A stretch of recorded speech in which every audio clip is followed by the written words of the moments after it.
So, welcome to this Facebook Live I have every week about sales and marketing, the game about sales and marketing. And today I have Rishabh Dev with me, my guest. And the reason is that I met you here in Vietnam for like 5-6 weeks ago because you had some workshop about growth hacking. And we had a lunch today after you had the workshop, and we were sitting down and talking. And I think it was so inspiring, and what you're doing is not so many in the world who are doing. So it's really, cool that you said yes to this. I know we are really busy. I have a company with over 25 employees, and we are traveling all over the world to speak about growth hacking. So thank you for having some time to do this, Rishabh. Thank you so much, Peter, for having me. It was wonderful to meet you in Vietnam as well, and I'm sure you also have to take out time for this every week. And it's amazing what you're doing with this. I had a look at the other videos as well that you've posted. I agree. It's been a lot of events and a lot of traveling and a lot of work, but this is what I live for. This is what really keeps me going, and I'm happy to be here today talking to you. Cool, thank you. And hello to everyone who are on the line also. You can just write in the chat box that you are hearing us, and also ask a lot of questions to Rishabh under the Facebook Live, so you can get answering what you want. But first, Rishabh, I want to, because you're quite young, and can you tell me how you started like an entrepreneur? What happened, or how did you become an entrepreneur? Sure thing. I think with regards to that, I have a funny story to tell. Once I was in a client meeting, and we were just discussing about the client's requirements, and I was asking a couple of questions, and the client said, he stopped the meeting and he said, "How old are you?" And then he stood up and he shook my hands and he said, "It's commendable what you've done, and we would love to work with you." How it all started was I realized quite early. I think I got the early movers advantage while I was in school itself. I realized that it's going to make a lot of sense if I do something of my own and I build something of my own. And before I was even into college, I started an online business. I started my first blog, and back then digital marketing was just blogging and SEO and very traditional digital marketing sort of stuff. There was no growth hacking. But my approach to how things would work, in my opinion of digital marketing, was very different. I tried to be creative with whatever channels I was experimenting with and whatever campaigns I was running for clients, which led me to become a growth hacker before I really found out about growth hacking. So I started really early. I think I got the early movers advantage. I've been doing this for around 8 years now, specifically growth hacking. And I built a team with freelancers initially, and then I moved to a full-time team. I expanded my team. I started a incorporation, and I hired full-time employees. So it's been quite a fun roller coaster ride, especially because growth hacking was very new to the market, and there were very few people. I mean, even today there are very few people doing it. So yeah, that's how it all started. So how did you decide that you was going to start with growth hacking? That's the fun question. So while I was building my business, I realized that, I need to do something different to expand, because all the guys I was competing with, all the different firms and businesses that I was fighting with for clients, in some sense, were all very heavily funded, and they had 3 co-founders, and I'm the sole founder of this business. I'm the sole founder of my services, consulting, as well as my academy business. So I knew that I had to do something more creative than them to promote my business, which is how I came up with the hacks. And in the first year of business, we saw a rise from $200,000 to $600,000 in 1 year, using growth hacking to improve sales for my business. That was a very small business because it was the first year of business, and we made around $200,000. We moved to $600,000 in a single year, just using these growth hacks. And then that's the time I realized that I should do this for other people, and not just the usual stuff.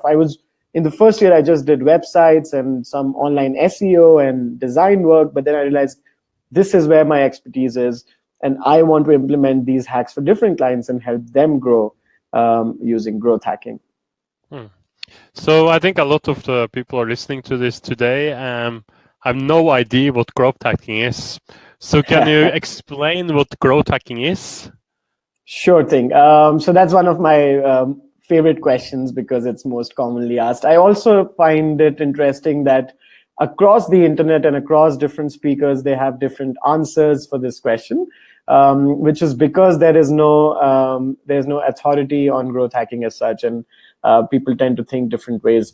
I want to make sure that everyone here, at least for this session, understands that growth hacking is a mindset. It's not exactly a list of things that you do with your marketing channels. It's not A/B testing. It's not experimenting. It's all of these things, but it's much more. It's a lot to do with how you think about campaigns and how you think about your business goals and metrics and promotion. So I have this beautiful quote which I want to share with everyone. It's by a Japanese samurai. His name was Miyamoto Musashi, and he was one of the best swordsmen of his time. And he wrote a book called The Book of Five Rings, where he says, there's always more than one way to the top of the mountain. So if you're climbing a mountain and you want to get to the top, now this is true for anything in life. You want to get to the top of the mountain, there's always more than one way. Even in sales, I'm sure. So Peter is the expert for that, but he can tell us that if you have to cross the gatekeepers in sales and reach the decision makers, there's always more than one way. It's not just the calls or it's not just the mails. I think once you understand this, and you start doubting the default ways of doing things, and you find unconventional approaches and unconventional channels, which we call hacks, to achieve business growth, that's exactly what you mean by growth hacking. So you find these unconventional creative hacks. When I say hacks, it implies creative and not necessarily hacking into something, which is a misconception that I want to clarify. It's not really hacking into data or hacking into passwords or something like that. It's creatively approaching the problem of achieving business growth, which is why it's called growth hacking. So can you give me some? Okay, like I am using Facebook a lot. Sure. Nick is asking if we get a recording of this. This will be on my Facebook page after this session, so you can watch it there, and it will also be uploaded on YouTube. Okay, so I'm using Facebook to marketing myself, like a sales trainer and marketing, and I do it with webinars and or I do funnel and all this stuff that you also talked about that you did before. So can you give an example of someone like me can use growth hack in a good way, or do you have some success stories from clients you can tell me about growth hacking? Sure thing. Let's do both. I think it's interesting. It's fun that you asked me this question. So I want to take up the question in regards to you because, of course, I've been telling my client case studies all over, and this is something new. So essentially, the core concept that we need to understand before we get into the examples is the concept of an OPN. And the OPN stands for other people's networks. So OPN, other people's networks. When you approach the problem of marketing in a digital marketeer's way, you say, okay, this is the problem. Let's say I want more people in my email list. So you do these sessions and you send a mail out to people who want to join the session. So you have an email list of 100 people and you say, I want 500 people or 10,000 people in my email list. This problem can be approached in multiple ways. A digital marketer would say, hey, my favorite channels are Facebook and Google Ads and SEO. I make a landing page, I A/B test the colors and the copy and so on, and then I run Google Ads on it. And in exchange, I get these leads which go into my email marketing tool. The other way of approaching this could be, hey, let's make a page with all the benefits of subscribing to this mailing list, and then optimize it for search engines. So if we get the rank, we probably get more subscribers. This is how a digital marketer approaches this problem. A growth hacker would say, this is my metric.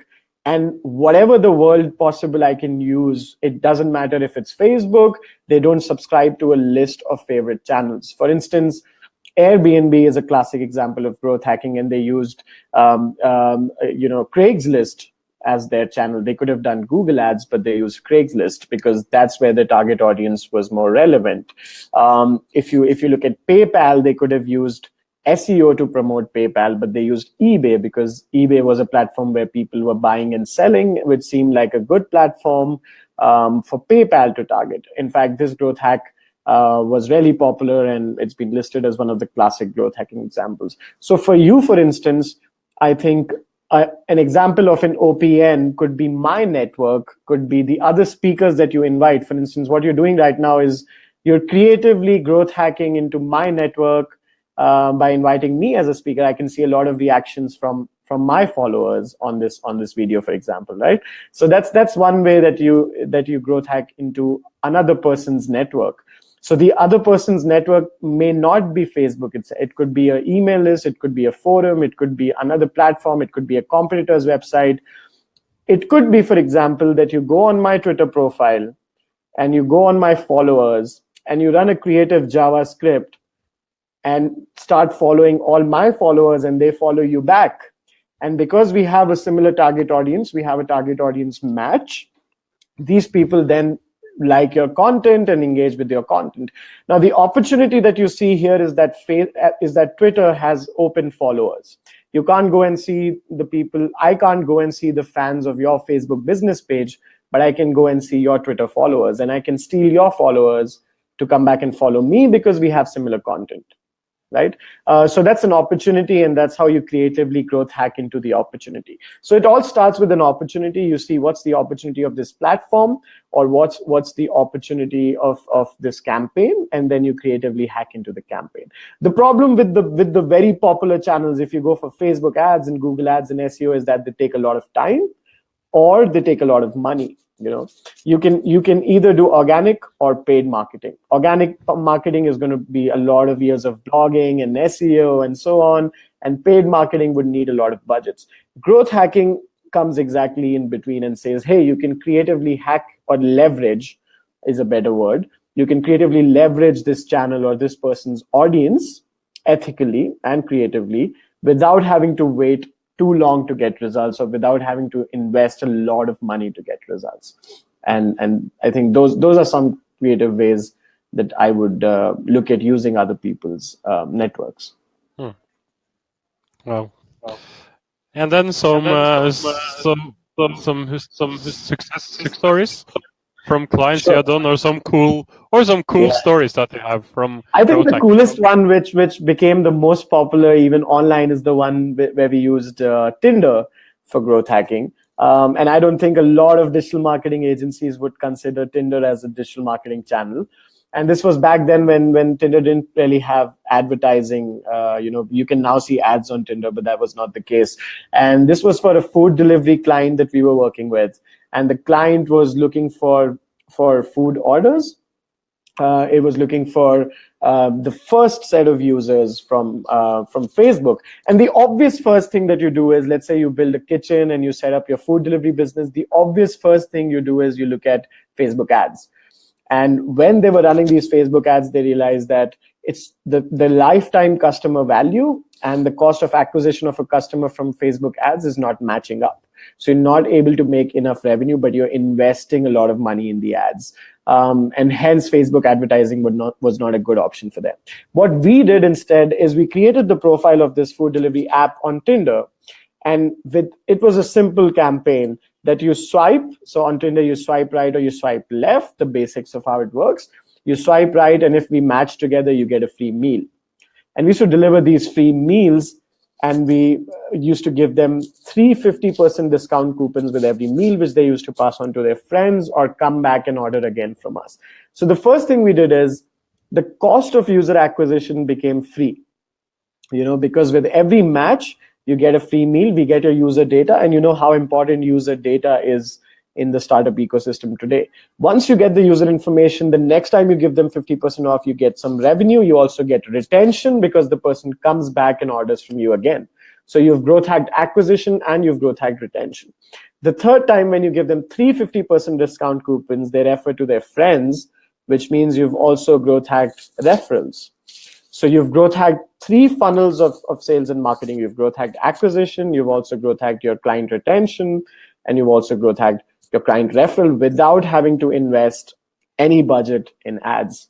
So that's a cool story, which I think it got really popular because of Tinder. But I think even the results were astonishing for us, because the same thing we were doing through Facebook ads. We were spending around $3 for each acquisition, and the meal itself was around $2.5, the cost to the company for the meal, and this was basically a $0 cost of acquisition. And I think a lot of people in the market have also followed and implemented the same hack for their startup as well. That was one cool story that I think. So how good did this campaign go? How many come to this restaurant based on In this fact, thing? Or it was so funny that the client ended up stopping the campaign because he didn't have enough resources to fulfill the orders. We got the first 500 orders in a month, but that's also because we have a huge population in India, so that adds to the success of the campaign. yeah. But we got the first 500 orders. We didn't have enough resources to deliver the orders. And the client also got the first round of funding after this campaign. So it's beautiful when you see a growth hack leading the client to their funding rounds, and then we can even improve the growth hacks using automation and technology and so forth. So the good thing about growth hacking is you initially do it manually. You initially run you build a team and you let people run the hacks, but then you can scale it using automation and maybe Ruby on Rails and JavaScripts in the front end, and you can do all kinds of stuff to scale growth hacks, which is why it's always a combination of marketing over technology. It's not only digital marketing, it's not only tech, it's always a combination of both. You also say that growth hacking is basically a mindset. So can you tell me more about what kind of mindset is different from normal marketing? Yes. I'll give you a quick example for that. I call this term called channel personas. I see that, everyone knows that digital marketeers and marketeers in general create user personas. And they see, okay, this is what my target audience looks like. And they probably live on LinkedIn. Or if they're B2C, they probably live on Instagram. If they're millennials, they probably live on Snapchat. And digital marketeers have this whole categorization of this channel, this audience, this channel, this audience. But growth hackers say, hey, forget about these channels. Let's look at channel personas. What can we use to achieve this? They start thinking from the root, and they say, okay, maybe going to the office, going to a forum which has the same target audience might be my right persona. So they start thinking from the root. I think digital marketeers are a little biased because of the popular channels.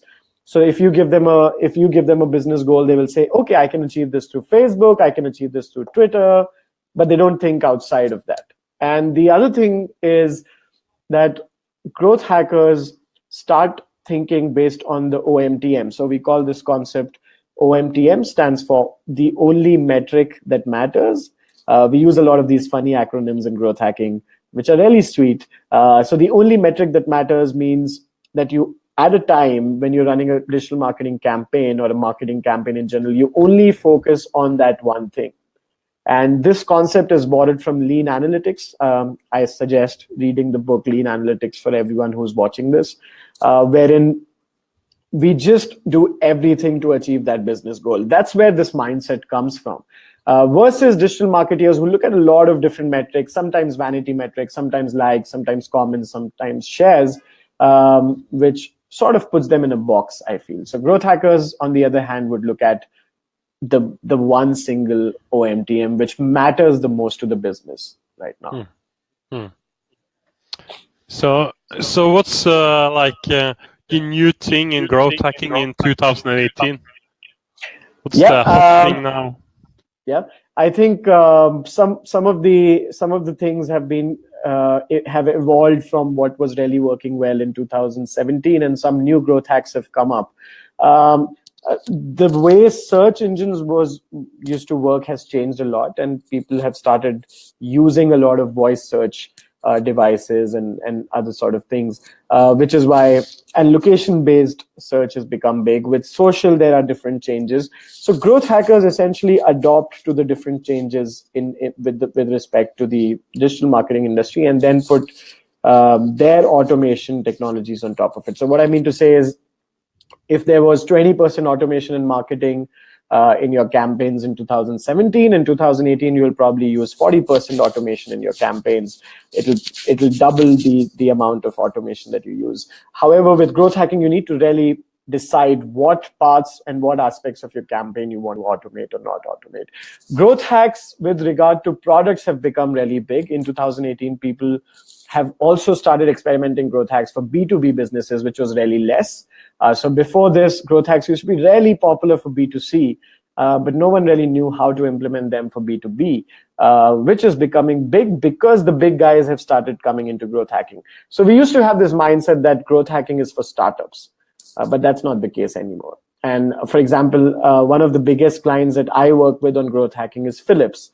And Philips did not really, is not, it's not a startup, and everyone knows how big they are. And the fact that someone like Philips has come to me for growth hacking gives me hope that a lot of big businesses would start implementing growth hacking. I think that's the key change, because of which, if you read the latest news, you'll see that there's 80% increase in the number of job openings in growth hacking when you compare the periods of the last quarter of 2017 to the first month of 2018.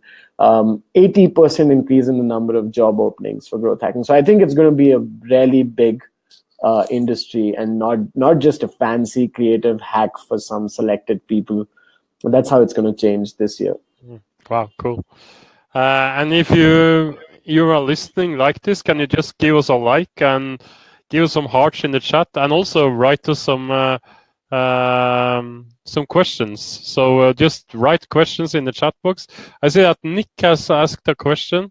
I want to contact all the members in a certain Facebook group. Who happens to be my target audience? What would you suggest? I want to contact all the members in a certain Facebook group. Okay, so in that case, if it's your own group, you probably want to run a JavaScript to import these members first into a Google Sheet. And then you want to use their Facebook IDs to send them an automated message on Facebook using a messenger bot. Now, this might seem like a complicated process, but it's actually quite easy if you use some third-party apps to do it. The first step would be, run a JavaScript, which you can run on your browser. You open your Facebook group, you go to the members page, and then you have a list of all the members. With the link of their Facebook profiles, you can extract their Facebook IDs. So every profile on Facebook has an ID. Once you get this ID, you can use a Facebook bot, which there are a lot of apps which you can use to build. If you're a techie, it's even easier for you. And then this bot sends an automated message to all the people on this group. That would be the approach I would follow to do that. It's not a strategic question. It's a very execution level question, but yeah, I'm happy to answer that as well. And John asked, can you tell me about... I've messaged John the link of the book as well. Okay, yeah. So why are you so passionate about growth hacking? I think the biggest reason is that I saw a lot of startups when I was starting out who were really struggling with the digital marketing, and I was consulting them on their digital marketing. And at some point, we used to come to this conclusion that, hey, this can be done, but it's going to take 2 years. Let's say I want to rank number 1 for this keyword. It's a really specific, targeted, short tail keyword. It's going to take 2 years for you to do it. It's going to take 1 year, 6 months, whatever. The other problem was we used to say, hey, this is going to take so many dollars to do this, so many dollars to get these leads from ads. And I said, this is not the way we can do it, because we are startups, we have lower budgets, so we need to find something to do it. And I'm passionate because I want these startups to grow. And this, I think, is the biggest thing that startups are ignoring. They start with small budgets, and then they just get into this loop of putting more and more money into ads, or creating more and more content and writing 1,500-word blogs and optimizing their alt tags and image tags and trying to do on-page SEO, but that's going to take a lot of time. So I think it's the passion comes from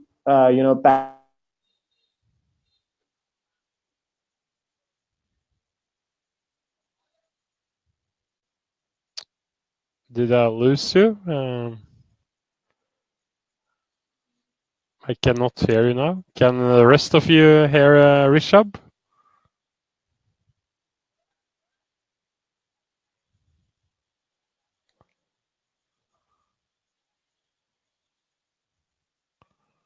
Hello?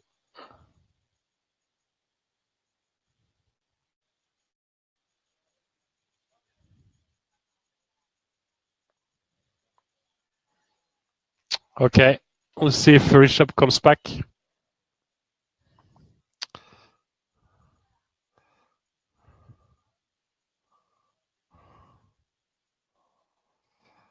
Just give us a minute or something. See if he will come back.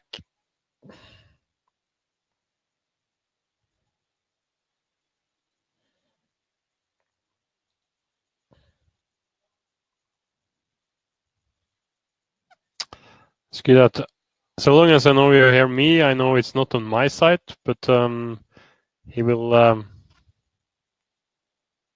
hopefully get back.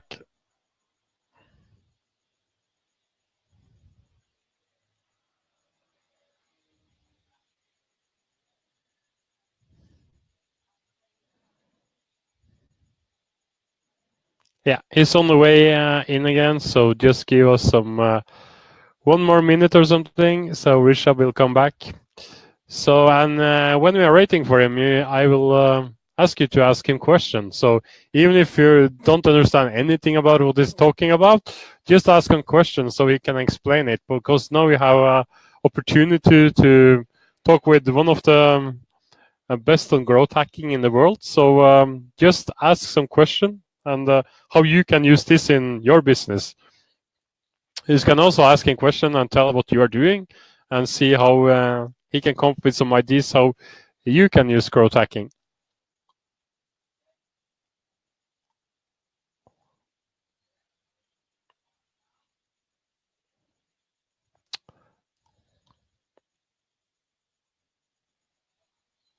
Let's see if we get back.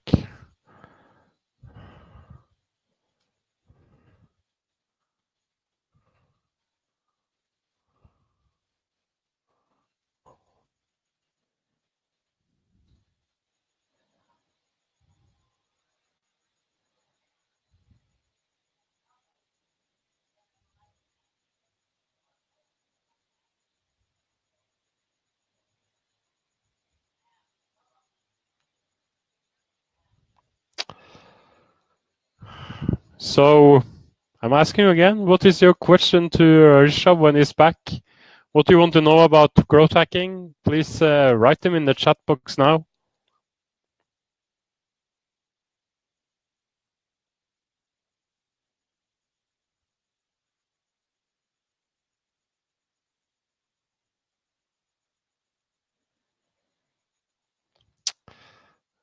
He says he's on the way back.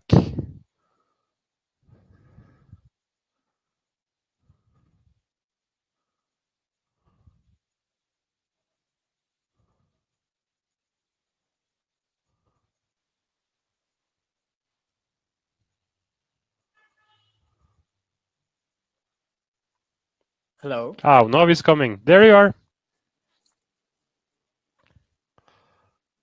Okay. Do you hear me? You can hear me. Yeah, I can hear you, Peter. Yeah. That's good. Then we are back. Okay, great. Sorry about that. Yeah. So where was we? You talked about. Yeah, so I think that's the biggest reason why I also get a lot of motivation to do what I'm doing from when I see that startups have these growth hacking case studies and they get a lot of recognition and funding because of that. So I feel that I've participated in the process. The other thing is when I started reading up online about growth hacking and seeing what kind of case studies come up, I could see a lot of case studies by people from different parts of the world, but I realized that there are not many growth hackers from my country, and I wanted to change that. And the third reason, which I think is the most important reason, is that there's currently no single process of growth hacking in the ecosystem, and people think, which is why there's so much controversy about growth hacking and so many myths about growth hacking, is because no one has said that these are the steps for you to achieve a growth hacking successful campaign.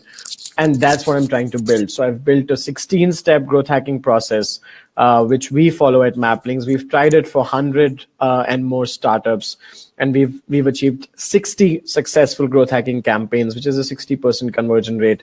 I think it's amazing because when I say successful campaigns, I mean unicorn campaigns. I mean campaigns which get you funded, which get you results, which get you sales without having to invest a lot of budgets.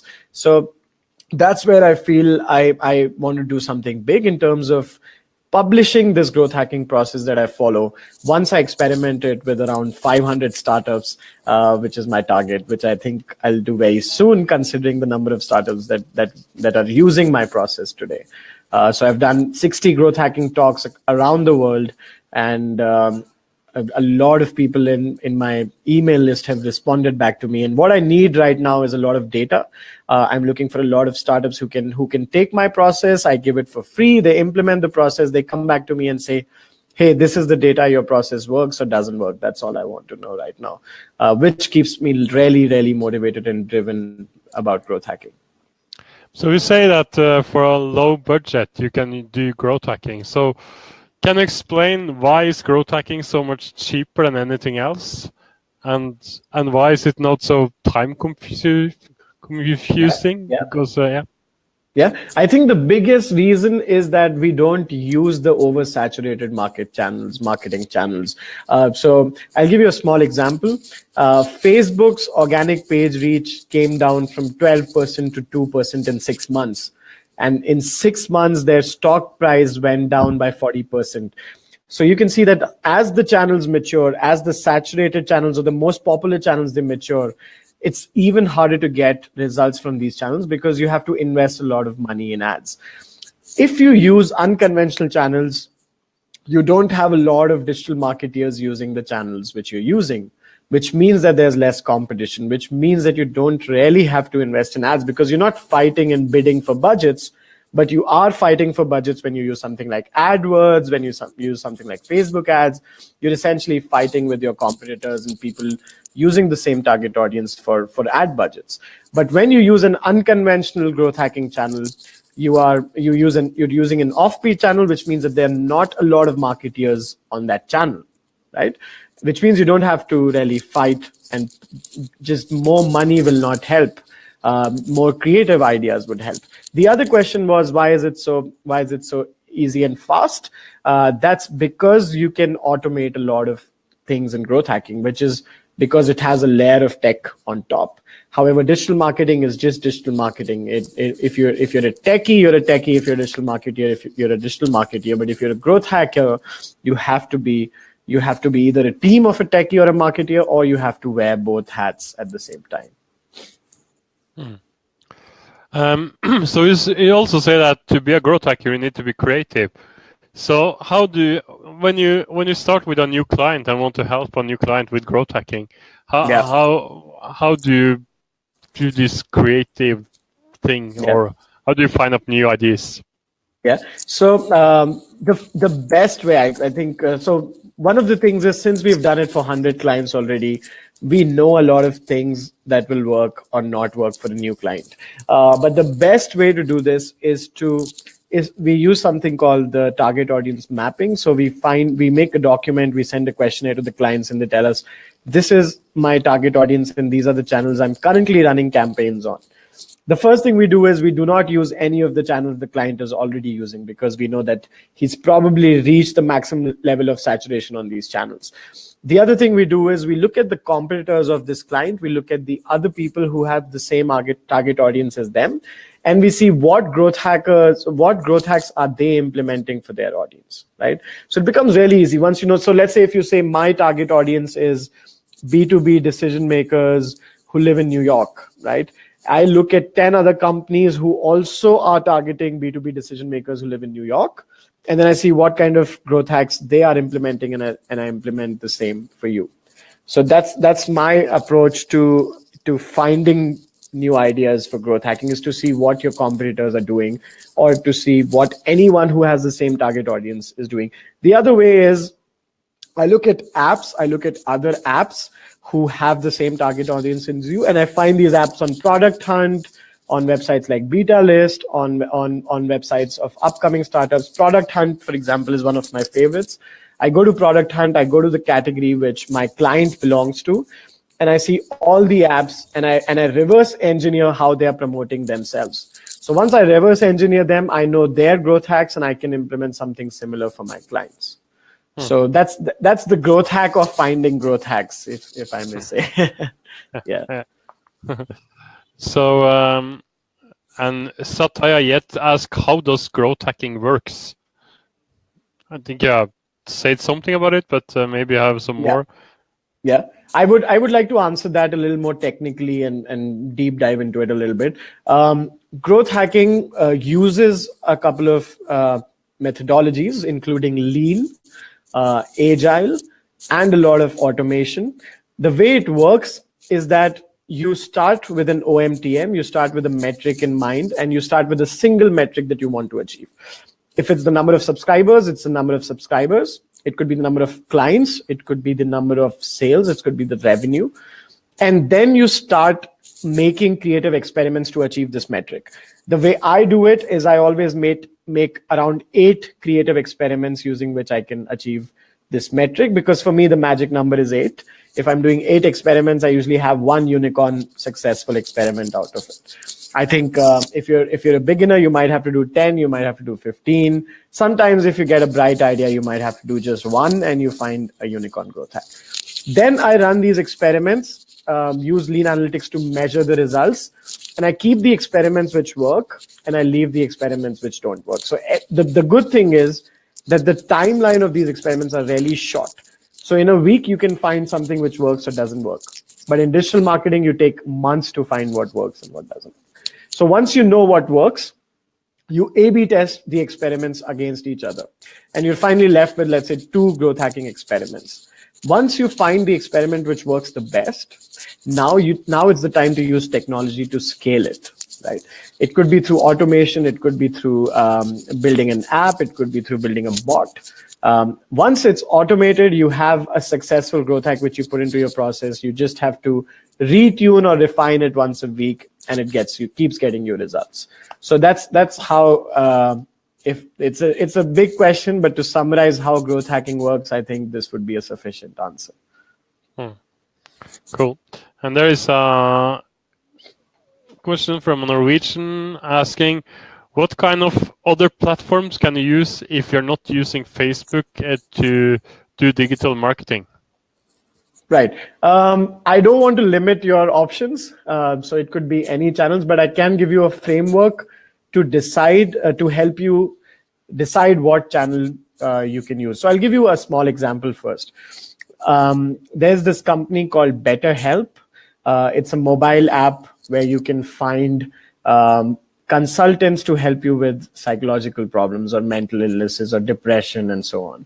And the channel that they used recently in 2017 for their growth hack was publication websites. And how they did it was they found the magazines written for people with mental illnesses. And instead of writing guest blogs or submitting their link or paying for ads, they gave them free images, right? So they go on these websites where you can get copyright free images. They modify the images a little bit, and they write a mail to all the publications with the same target audience as theirs, saying that, hey, I have free images for you, which you can use for your articles. All I need in return is a small backlink below the image.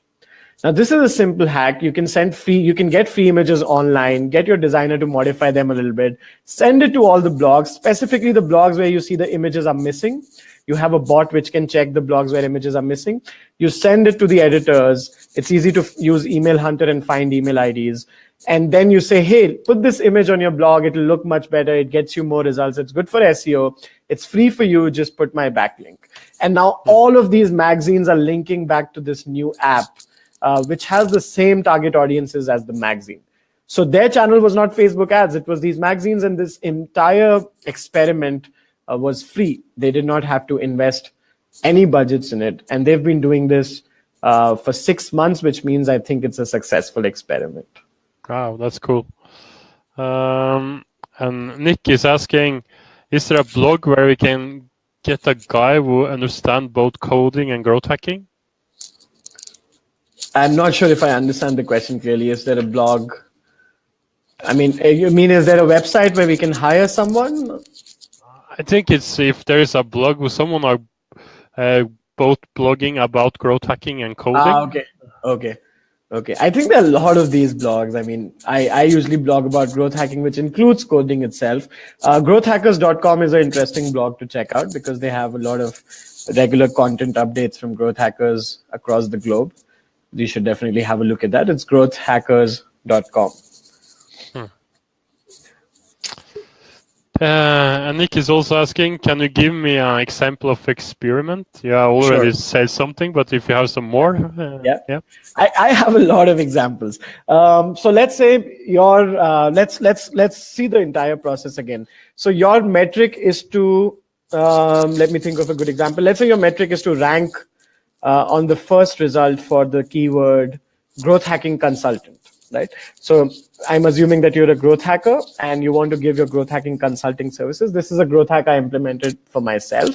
And I want to rank on the first result for if someone searches for the term growth hacking consultant. I'm looking for clients locally. I'm looking for local clients, local businesses who will search for this keyword. So we have something called local SEO. The digital marketeer's approach to this problem would be, hey, let me optimize my website for the keyword growth hacking consultant. So that's the default approach. That's the digital marketing approach. Now we look at the growth hackers approach, which is what I did.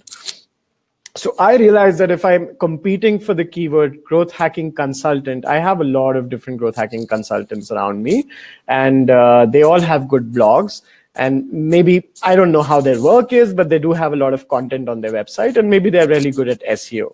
And if I have to fight for a keyword like this, I need to wait for 6 months at least, or 8 months. If you look at a completely white hat SEO, you have to wait for 6 or 8 months to get results. That's when I realized there's something called the local pack. So if you search on Google for a local business, you get the first few results from businesses around you, which are Google Maps results. There's a small snippet called the local pack, and there are 3 business results on this snippet. And below that, you have the first result. Now, as a growth hacker, I saw this as an opportunity to rank 0. So we call this rank 0 because it's above rank 1. So if you search for growth hacking consultant in India, you get this box with 3 results, and then you have the rank 1, the first result. So what I did is I created a business listing, and I optimized the business listing for the keyword on Google Maps for the keyword growth hacking consultant. In a week's time, I was ranking on the 0th result. So if you search for growth hacking consultant today, now if you're sitting in Bangalore and you search for growth hacking consultant, I come up on the first as the first result in this local pack, and then you have the other results, right? I also am scaling this. So for instance, I can use Peter's address in Vietnam, and I can list that his house as growth hacking consultant, put my name, Rishabh Dev, growth hacking consultant. All he needs to do is give me the verification code from Google Maps. And then if someone is searching for growth hacking consultant in Hoi An, in Da Nang, in Peter's area, vicinity, I come up on the first result. And it doesn't matter because if someone clicks on it, they still go to my website and they still email me. So the address really doesn't matter. If I go to Paris, I find an address there. I put my address there. If someone searches for growth hacking consultant in Paris, they see me as the first result. So it's a simple hack which you can use in different locations. You can scale it differently, even if you're not a local business. The other way of doing the same thing is I can search for top growth hacking consultants on Google, and I can see the top 10 results. The funny thing you'll notice is that 70% of the results will either be threads, will be Reddit, will be Quora, will be listicles. Some people would have written a blog about growth hacking, and you can go and mention your own link inside these blogs. So instead of ranking on the first result, you can rank inside the top 10 results on Google, which are already ranking on Google. So just like OPN, other people's networks, we call this other people's search rankings. So we are hacking into other people's search rankings. And when Google sees that the top 5 or 10 results are ranking back to you, your link gets pushed up on Google. So those are 2 experiments. I would run these experiments in parallel. I would run the local search experiment, and I would run the other people's search rankings experiment. And then I would A/B test these experiments against each other using my lean analytics concepts. And the one which works will be a growth hack. So just to clarify, the first step is growth experiments. All the experiments just work on one thing, which is achieving your only metric that matters, your OMTM. And then you decide which growth experiment you want to keep, which becomes your growth hack. So the growth hack is not born as a growth hack. It's born as a growth experiment, and then it becomes a beautiful growth hack. And then hopefully it becomes a unicorn growth hack. So how long time do you run a test campaign before you decide who is the best? So I have a 2-week duration for each experiment. Usually after 1 week, I see the results and I would either let go of the experiment, or I would decide to run it for 1 more week. And then the second test is the growth hack test. So the first is growth experiment and then the growth hack. Each growth hack runs for a maximum of 40 days. After 40 days, we decide to scale it using technology and embed it into the marketing process. So 40 days is the time which gives us enough time to decide if we want to keep this forever or we want to let go of it and make another one, Cool. So, and if you have more questions about growth hacking, please answer now. We have like 12 minutes left. And you are also like a digital nomad because you're traveling a lot. So can you tell me how you can travel so much when you have 25 employees in India, and how do you make this happen?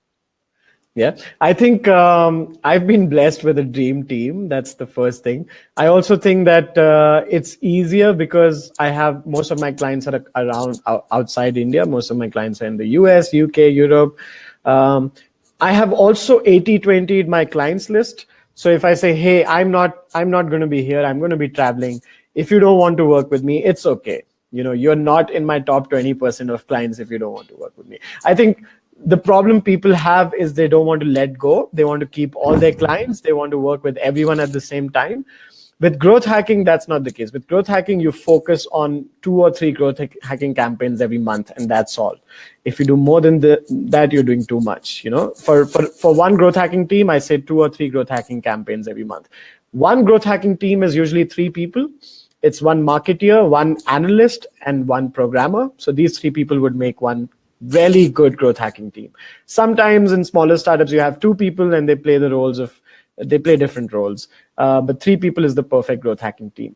I think being into the digital space, it's easier to be a digital nomad because we have access to the right tools. We have the Slacks and the Skypes and everything else to our disposal. And if we don't use these tools and if we don't take advantage of these tools, I think we are missing out on all the beautiful experience that the world has to offer us. And what is your goal with your business and your life? What's what drives you?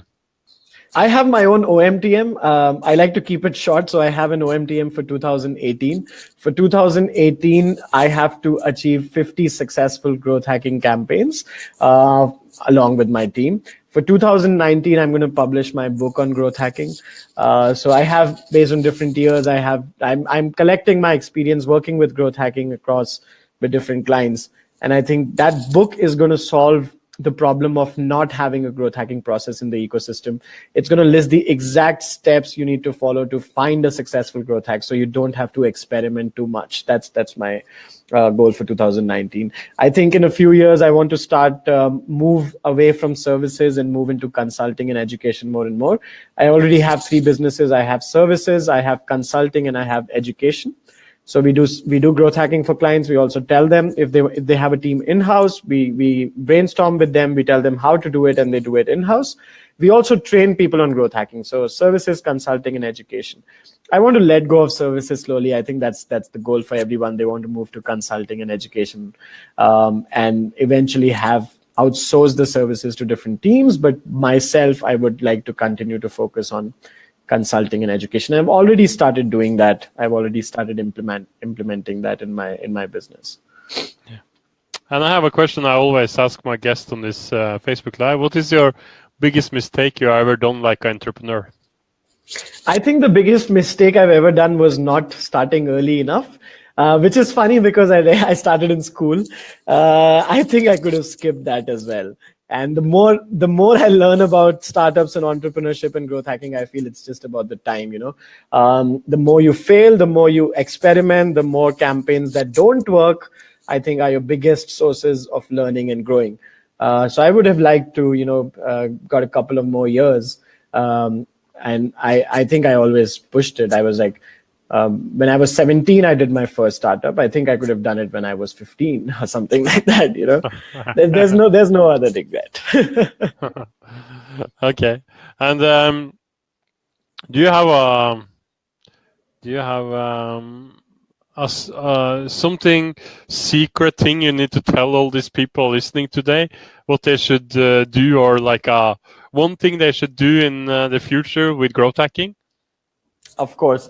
I have a lot of secrets, but the one secret, the one thing that I think will immediately shift your graph from whatever point A you are and to point B is, I think that you should stop reading about digital marketing, stop thinking about digital marketing channels as the magazines and the marketeers want to tell you.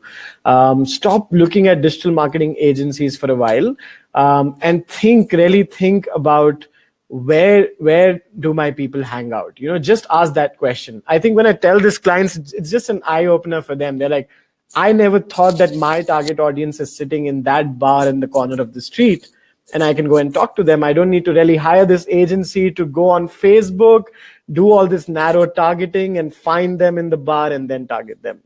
So what I mean is, just stop for a minute and think about where your people are hanging out. And that will give you a lot of answers about how you need to approach your marketing campaigns. A lot of people are just relying on the channels which are the most popular, and that's the biggest mistake. And this small change in your thought process is going to really make you a growth hacker, irrespective of whether you understand growth hacking or not. Cool. And we got one more question before we're ending. Lene is asking, if you are consulting a company in Norway, how do you do it when it comes to target group in Norwegian, the language? Yeah, I have, in fact, around 2 or 3 clients in this Scandinavian region. And the way we work is, the language is really a barrier for a digital marketer or a content writer, because their core focus is on content. However, my core focus is on the algorithm I need to develop to get these people for me. If I'm looking for if your target audience is people of age 20 to 30 in Norway, I map the channels and I see, okay, these are the algorithms I need to develop. You have a content writer. If you don't, we use so many tools out there to get a content writer who understands the language. We bridge the gap. We rely on the collective talent which is available in the world through online channels like Freelancer, Guru, Elance are some just a few examples. There's so many ways out there. Facebook groups, LinkedIn groups, specialization groups. I think we should focus on how do we get from point A to point B creatively, rather than focusing on how will we say what we have to say, because it's great. I mean, it's a great brand. It's a great thing when you have teams of all different target groups who understand all different target groups in-house, but unfortunately that's not possible. So it's always good to have a talent pool. And with the digital channels available to us, I think we always have a talent pool that we can tap into. So what I've personally done is I've different lists in my email marketing tool from different countries of my connections. I think that the 8 years of working in this ecosystem has given me the advantage of having a lot of contacts that I can rely on. And if you say, hey, Norway, I pull out the list from my email marketing tool and I say, hey, this is the Norway list. I hire someone from the list who works with me for you while we consult you. So the brain is mine, but the content is the talents. Thank you so much, Rishabh, and it has been a pleasure to have you here. We're really inspiring, and I also learn a lot from you. So I hope everyone who are still on the line can give us some more likes and comments, and also share this if you know friends who should have been listening to this. And thank you again for have some time to do this, Rishabh, and I hope to see you in the future. And maybe you Yes, can come to Norway and do some training there. of course. I think we're going to see each other in Vietnam as well as in Norway. It was really fun doing this, and thank you for having me with you, Peter. Yeah. Thank you so much, and goodbye. Bye, everyone. Thank you. Bye.